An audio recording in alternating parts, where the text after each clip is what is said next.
बिस्मिल्लाहिर्रहमानिर्रहीम। अस्सलाम वालेकुम students. CS 506 web design and development के कोर्स में आप लोग को वेलकम। अच्छा, आज की वीडियो में हम इम्पॉर्टेंट पॉइंट डिस्कस करेंगे, इम्पॉर्टेंट टॉपिक देखेंगे कि हमारे मिड टर्म्स के लिए कौन से इंपॉर्टेंट टॉपिक्स हैं जिनके करने से हम एटलीस्ट अपना मिड टर्म क्लियर कर सकते हैं। ये वीडियो स्पेशल उन लोगों के लिए जिन्होंने लेक्चर्स नहीं लिए, क्योंकि जिन्होंने लेक्चर्स लिए तो उनको तो चाहिए कि वो फुली फोकस करें अपने सिलेबस पर और सब करें, लेकिन ये उन लोगों के लिए जिन्होंने सिरे से लेक्चर्स लिए ही नहीं हैं तो एटलीस्ट अपने लेक्चर कोर्स को जो है वो क्लियर करना चाहते हैं, तो वो इस वीडियो को लाजमी देखिए, क्योंकि यहाँ पर वही टॉपिक मैं दिखाऊंगी आप लोग को जिसमें से आपका 80% आपका पेपर सॉल्व हो जाएगा। और इसके ये टॉपिक दिखाने का मकसद यही है कि आप लोग एटलीस्ट इसको तैयार कर लो जिन्होंने लेक्चर्स नहीं लिए, वो जब ये तैयार कर लेंगे तो अपने पेपर को क्लियर कर लेंगे। सो हम स्टार्ट करते हैं जल्दी से।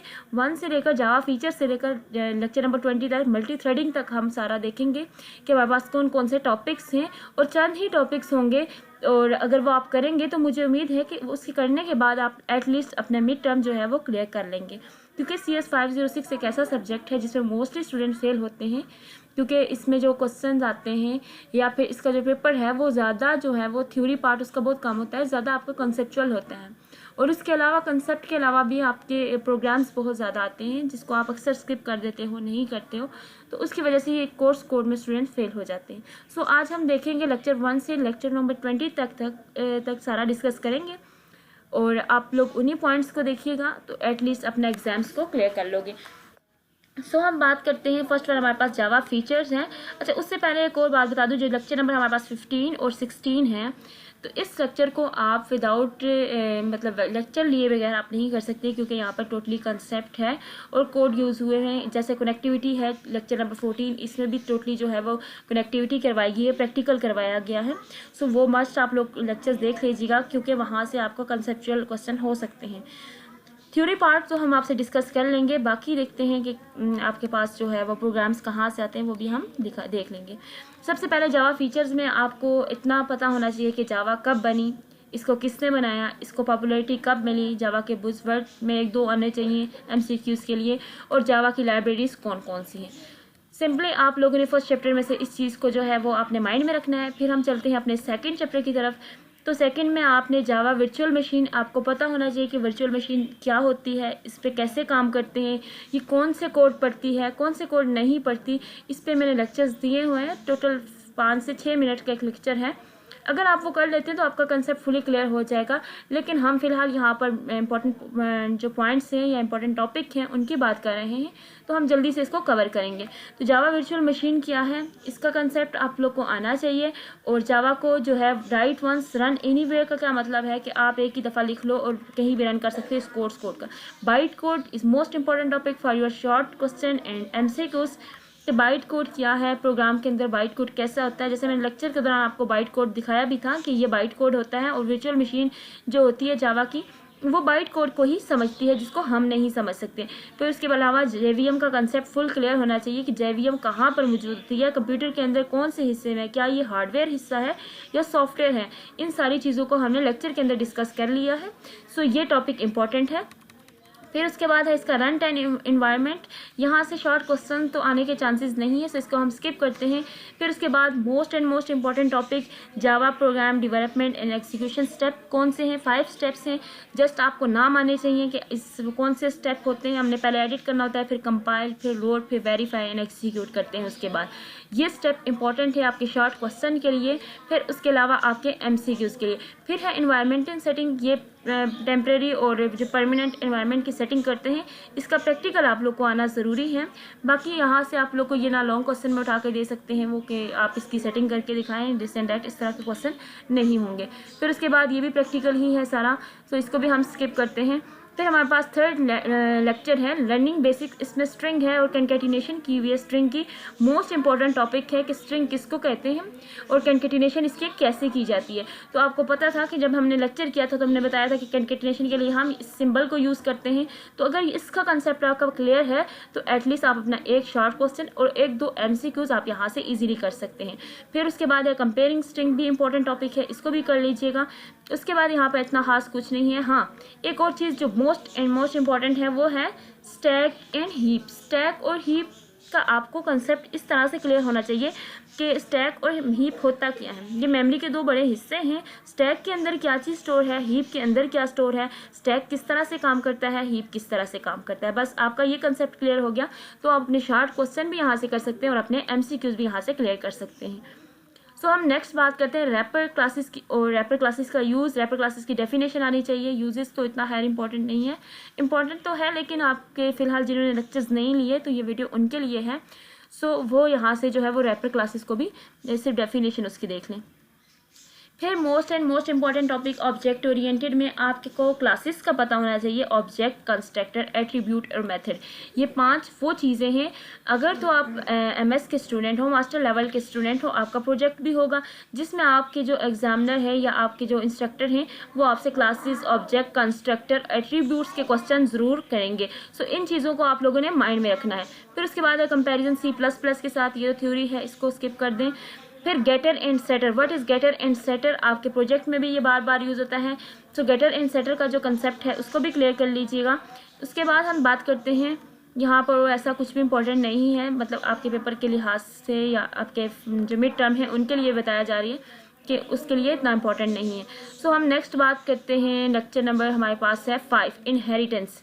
इनहेरिटेंस क्या होता है, इसका इम्प्लीमेंशन हम कैसे करते हैं, किसके साथ करते हैं। फिर इनहेरिटेंस का जो कंपैरिजन C++ के लिए किया गया, मतलब ये वाला जो टॉपिक है ये आपके MCQs के लिए बहुत ज़्यादा इम्पॉर्टेंट है। फिर उसके बाद हम बात करते हैं, नेक्स्ट जो हमारी टॉपिक है वो है हमारे पास ऑब्जेक्ट, रूट, क्लासेस, इनको स्किप कर दे। पॉलीमॉर्फिज्म का है। पॉलीमॉर्फिज्म में भी आपको आपका कंसेप्ट होना ज़रूरी है क्योंकि यहाँ पर देखिए ऑब्जेक्ट है, एम्प्लॉय है, आपने ये बताना है कि यहाँ पे क्लास कौन सी है, सब क्लास कौन सी है, ऑब्जेक्ट कौन से हैं। तो इस चीज़ का जो है वो कंसेप्ट बहुत ज़्यादा ज़रूरी है जो आपके शॉर्ट क्वेश्चन भी आपको कवर कर देगा। फिर जो उसके बाद टॉपिक आ रहा है टाइप कास्टिंग का। Up casting and down casting, यहाँ से 1-2 MCQs और शॉर्ट क्वेश्चन ज़रूर आते हैं और हर बार आते हैं। आप जितने भी पास्ट पेपर्स देख लें तो उसमें अप कास्टिंग और डाउन कास्टिंग को एज अ शॉर्ट क्वेश्चन, और एक दो बार तो मैंने इसको पेपर के लॉन्ग क्वेश्चन में भी इसको देखा है कि लॉन्ग क्वेश्चन में भी अप कास्टिंग और डाउन कास्टिंग का जो है वो पूरा टॉपिक आ जाता है। सो इस टॉपिक को मस्ट देखिएगा। फिर उसके बाद है कलेक्शन में आपके पास जो है वो कलेक्शन मैसेजेस की कितनी टाइप्स हैं इनको देख लीजिएगा। फिर या यूज़फुल मेथड, इनको स्किप कर दें बेशक। फिर आगे हम देखते हैं कौन कौन से हैं। फिर हमारे पास नेक्स्ट वन है, यहाँ ये मेरे ख्याल से लेक्चर कंप्लीट हो रहा है और ये सारी प्रोग्रामिंग है। हाँ, इंट्रो टू एक्सेप्शन।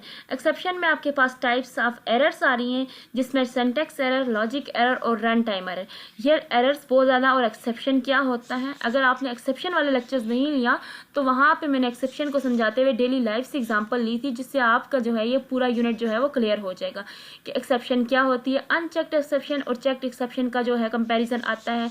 उसके अलावा ट्राई ब्लॉक और कैच ब्लॉक और फाइनली ब्लॉक के बारे में भी क्वेश्चन आता है, शॉर्ट क्वेश्चन यहाँ से लिया जाता है। सो हम नेक्स्ट लेक्चर देते हैं, हमारा नेक्स्ट कौन सा है। इसके बाद ये सारी उसकी कोडिंग है, प्रैक्टिस की हुई है जो आपके असाइनमेंट्स के लिए जो है इम्पोर्टेंट है। और इसके अलावा कोड के लिहाज से अगर देखा जाए तो एनुअल में भी और मिड टर्म में भी कोड के लिहाज से भी इम्पोर्टेंट है, लेकिन जिन्होंने लेक्चर्स नहीं लिए तो अब वो इन्हीं टॉपिक को कर लें। फिर हमारे पास है कंसेप्ट ऑफ स्ट्रीम, कि स्ट्रीम क्या है, स्ट्रीम की डेफिनेशन आनी चाहिए, स्ट्रीम की क्लासिफिकेशन कैसे करते हैं उसका कंसेप्ट जो है वो क्लियर होना चाहिए। सो नेक्स्ट वन हम देखते हैं कि नेक्स्ट हमारे पास कौन सा टॉपिक है। ये सारी कोडिंग स्ट्रीम की ही है, इसको आप स्किप कर दें जिन्होंने लेक्चर्स नहीं लिए। जो अपना मिड टर्म क्लियर करना चाहते हैं तो वो इसको स्किप कर दें और जो मैंने बताया है उस टॉपिक को जो है वो ज़रूर कीजिएगा। फिर उसके बाद है एब्स्ट्रैक्ट, क्लासेस, इंटरफेस।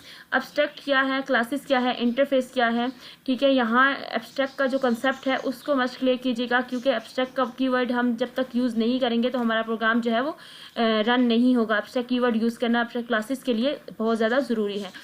फिर उसके बाद हमारे पास लेक्चर नंबर 10 है ग्राफिकल यूज़र इंटरफेस। इसके इंटरफेस में आपके पास जो जावा है वो किसको सपोर्ट करती है, ग्राफिकल यूज़र इंटरफेस क्या होता है, बस इतना आपको पता होना चाहिए कि होता क्या है, इसमें काम कैसे करना है, और जावा x.swing पैकेज कौन से होते हैं इसका जो है वो टॉपिक माइंड में होना चाहिए कि ये क्या चीज़ है। इसको देख लीजिएगा क्योंकि थ्योरी पार्ट है, यहाँ से आप अपने हैंड आउट से जो है उनको देख लीजिएगा। फिर यहाँ पर ये पूरा प्रैक्टिकल दिया हुआ है, लॉन्ग क्वेश्चन के लिए इंपॉर्टेंट है, लेकिन इसको भी अगर आपने प्रैक्टिकल इसका नहीं किया तो आप इसको नहीं कर सकते। सो हम इसको स्किप करते हैं और अपने नेक्स्ट लेक्चर की तरफ देखते हैं कि हमारे पास नेक्स्ट लेक्चर कौन सा है। तो देखिए नेक्स्ट है हमारे पास ये सारी कोडिंग है। 11 event handling. Event handling is the most important topic के उसमें कौन कौन से हैंडल होते हैं, clicking a mouse button, moving और क्लोजिंग विंडो वगैरह। और इसके लिए हम कौन सा पैकेज इंपोर्ट करते हैं, इनमें सिर्फ पैकेजेस को याद रखना होगा आप लोग को कि हमने अगर माउस इवेंट हैंडलिंग करनी है तो ऊपर कौन सा पैकेज इंपोर्ट करना है या कौन सी क्लास यूज़ करनी है, कैसे करना है। तो यहाँ पर कोड के स्टेप जो हैं वो आपने माइंड में रखने होंगे, क्योंकि 13-14 से आगे जो है वो कोडिंग ज़्यादा उठाई जाती है, जिसमें आपको मोस्टली आउटपुट भी देना होता है। और बहुत से तो ऐसे होते हैं जिनमें आपको जो है आपको एरर्स दिए होते हैं, आपने उनको ठीक करना होता है। सो उसके लिए कोडिंग के फुली लेक्चर्स आप लेंगे तो तभी आपका जाके ये सब्जेक्ट और या कोर्स कोड जो है वो फुली अच्छे से तैयार होगा। तो उसके बाद मेकिंग स्मॉल कैलकुलेटर की जो है वो आउट कोडिंग है सारी, ये भी इम्पॉर्टेंट तो नहीं है, पेपर के लिए तो इम्पॉर्टेंट नहीं है। फिर हम लेक्चर नंबर 12 में हमारे पास माउस हैंडलिंग के लिए क्या लिखा जाता है, ठीक है, कोड के अंदर हम ऐसे कौन सा एक्शन परफॉर्म करेंगे जिससे हमारा माउस हैंडल होगा। फिर बस अडाप्टर क्लासेस। अडाप्टर क्लासेस और एब्स्ट्रैक्ट क्लासेस में फ़र्क है, याद रखिएगा हमने इससे पहले एब्स्ट्रैक्ट क्लासेस की थी, अब हम अडाप्टर क्लासेस की बात करें। और अडाप्टर क्लासेस का टॉपिक मोस्ट इंपॉर्टेंट है आपके लॉन्ग क्वेश्चन के लिए। अगर तो आप लॉन्ग क्वेश्चन और शॉर्ट क्वेश्चन करना चाहते हैं तो अडाप्टर क्लासेस का जो टॉपिक है उसको ज़रूर देखिएगा, क्योंकि वो बहुत ज़्यादा ज़रूरी है। वहाँ से क्वेश्चन उठाए जाते हैं, अडाप्टर क्लासेस की डेफिनेशन हो सकती है और उसमें उसके मेथड्स वगैरह जो हैं वो भी सारे हो सकते हैं। सो नेम एनोमियस सब्जेक्ट इसको स्किप कर दें। फिर हमारे पास है जावा डेटाबेस कनेक्टिविटी। डेटाबेस के साथ कनेक्टिविटी कैसे की जाती है, ये प्रैक्टिकल है, ये भी मोस्ट इंपॉर्टेंट प्रैक्टिकल है। इसको सिर्फ समझना है आपने। अगर इसको आप समझ लेते हैं कनेक्टिविटी हम कैसे करते हैं, पाथ कैसे सेट करते हैं, यूआरएल कैसे करते हैं, तो अगर इस चीज़ को आपने एक बार समझ लिया तो यहाँ से अगर वो कोई भी क्वेश्चन देते हैं तो आपके माइंड में वो कंसेप्ट होगा, तो आप उसका आंसर कर सकोगे। फिर है मोर ऑन JDBC। आप मज़ीद जावा डेटाबेस कनेक्टिविटी पर हैं। ये एग्जीक्यूट अपडेट किस लिए यूज़ होता है, इसके अंदर क्या चीज़ें हैं, DML स्टैंड फॉर, DML के अंदर क्या क्या होता है, SQL क्या होता है, स्टेटमेंट्स क्या होती हैं। तो यहाँ पर भी छोटी छोटे कंसेप्ट हैं जिनको आपको क्लियर करना बहुत ज़रूरी है। फिर उसके बाद इसको स्किप कर देते हैं, यहाँ इतना कुछ भी नहीं है, सारी कोडिंग है। रिजल्ट सेट में आपके पास रिजल्ट सेट का जो लास्ट टॉपिक है गेटर वाला और क्लोज वाला, ये किस लिए यूज़ होता है इसको भी माइंड में रखिए, क्योंकि शॉर्ट क्वेश्चन में यूज़ होता है कि गेटर का जो मेथड है वो किस लिए यूज़ होता है, इस लेसन में से या इस लेक्चर में से, इस चैप्टर में से, ठीक है। फिर हम बात करते हैं, हाँ, इंसर्ट करना चाहो आप तो रोम को अगर इंसर्ट करना चाहो, जो मोस्टली स्टूडेंट होते हैं वो जब पेपर देने के बाद देखते हैं कि पेपर तो भाई हमारे कोर्स से नहीं लिया गया था। हालांकि ऐसा नहीं होता, आपका अगर कंसेप्ट क्लियर होता है तो आपका वो पेपर सभी इसी हैंड आउट्स में से होता है। लेकिन फ़र्क ये होता है कि हमारे कंसेप्ट क्लियर नहीं होते, जिसकी वजह से हमें ऐसा लग रहा होता है कि हमारा पेपर जो है वो आउट ऑफ कोर्स या आउट ऑफ सिलेबस या आउट ऑफ हैंड आउट्स आया है। फिर उसके बाद डिलीट रो कैसे करते हैं, गेट रो करनी है तो हमें क्या करना होता है, ये कौन से मेथड हमने यूज़ करने हैं, ये मोस्ट इंपॉर्टेंट है आपके शॉर्ट क्वेश्चन के लिए। और यहाँ से जो है वो शॉर्ट क्वेश्चन बहुत ज़्यादा आते हैं, बहुत ज़्यादा मीन्स 1 या 2 ज़रूर आते हैं। फिर उसके बाद हमारे पास जो लेक्चर है वो मेटा डाटा है। मेटा डाटा क्या होता है, इसका कंसेप्ट आपको पता होना चाहिए कि मेटा डाटा क्या है, ये किस लिए यूज़ होता है। बस सिंपली यहाँ से इस चीज़ को माइंड में रख लीजिएगा। फिर अगर आपने कॉलम की रो जो है वो गट करनी हो तो उसके लिए कौन सा मेथड यूज़ करेंगे, आपने डिसाइज डिस्प्ले करना हो तो कौन सा मेथड यूज़ करेंगे, आपने लेबल वगैरह कुछ भी करना हो, कॉलम की टाइप देखनी हो, क्या यूज़ करना है, ये मेथड मोस्ट इंपॉर्टेंट होते हैं। ये हर बार आपके पास्ट पेपर में, आपके मिड टर्म में, इवन के आपके फाइनल में भी मिड टर्म के पोर्शन से इन चीज़ों को उठाया जाता है दोबारा से। सो इसका कंसेप्ट बहुत ज़्यादा ज़रूरी है। उसके बाद अगर हम बात करें, हमारे पास है नेक्स्ट टॉपिक, ये हमारे पास देखें यूज़फुल रिजल्ट सेट मेथड। ये भी मेथड है हमारे पास, इसलिए इनको भी आप लोग देख लीजिएगा। 5 टोटली मेथड हैं और हर मेथड उसके नाम से कॉल किया जाता है। सो इतना मुश्किल नहीं है, जस्ट इनको देख लीजिएगा, इनको याद कर लीजिएगा। फिर उसके बाद आपको जो है आपके एग्ज़ाम जो है वो एटलीस्ट आपके लिए ईजी हो जाएंगे। फिर उसके बाद अगर हम बात करें, हमारे पास नेक्स्ट लेक्चर है जावा ग्राफिक्स पे। जावा ग्राफिक्स का भी इतना मतलब यहाँ से भी इतने क्वेश्चन नहीं आ सकते, शॉर्ट क्वेश्चन आने के चांसेस हैं। वो मैं आपको दिखा देती हूँ कि कहाँ से आ सकता है, वो उसके लिए आप लोग इस टॉपिक को कर लो। ये जो हमारे पास है जावा ग्राफिक्स में, मैं दिखाती हूँ आप लोग को कि वो टॉपिक जो है वो इम्पोर्टेंट है। कौन सा है वो, यहाँ पर देखिए हमारे पास है ये जो हमारे पास 4 फिगर्स हैं, ठीक है। यहाँ देखें, ये पेंट कंपोनेंट फर्स्ट, सेकंड है पेंट बॉर्डर और पेंट चिल्ड्रन। ये कंपोनेंट बहुत ज़्यादा ज़रूरी हैं, इनको देखें। जब भी हम जावा के अंदर पेंट करते हैं तो उसके लिए हमने ये जो 3 मेथड हैं ठीक है, इनको कॉल करेंगे ऊपर सबसे पहले। तो इन 3 मेथड को आप लोगों ने माइंड में रखना है, इसको याद रखना है। यहाँ से आपका शॉर्ट क्वेश्चन आएगा, यहाँ से आपके MCQs भी आ सकते हैं।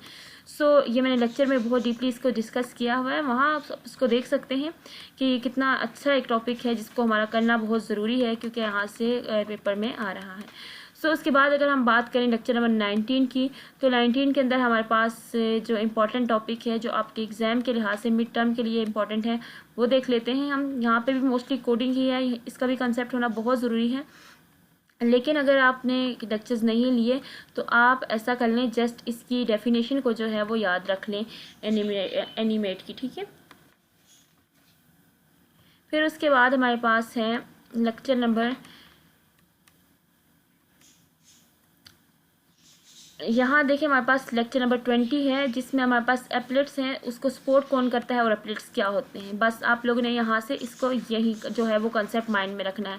फिर उसके बाद हमारे पास कुछ फॉलोइंग वेज हैं जिनकी मदद से हम एप्लेट्स को गेन कर सकते हैं, उसमें क्या करना होता है, या उसके जो वेज हैं इनको जो है माइंड में रखना है शॉर्ट क्वेश्चन के लिए।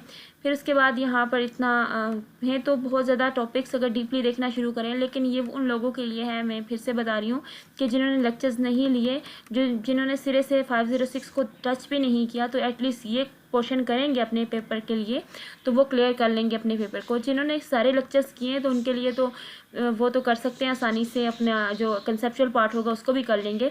उसके बाद है सॉकेट प्रोग्रामिंग। सॉकेट प्रोग्रामिंग से क्वेश्चन भी ज़रूर आता है, जिसमें हमारे पास पोर्ट का क्वेश्चन है कि पोर्ट क्या होता है, पोर्ट कहाँ फिक्स होता है, बेसिकली होता क्या है, इंपोर्ट कैसे करता है, पैकेजेस, दिस एंड दैट, इस तरह का यहाँ से टॉपिक लिया जा सकता है।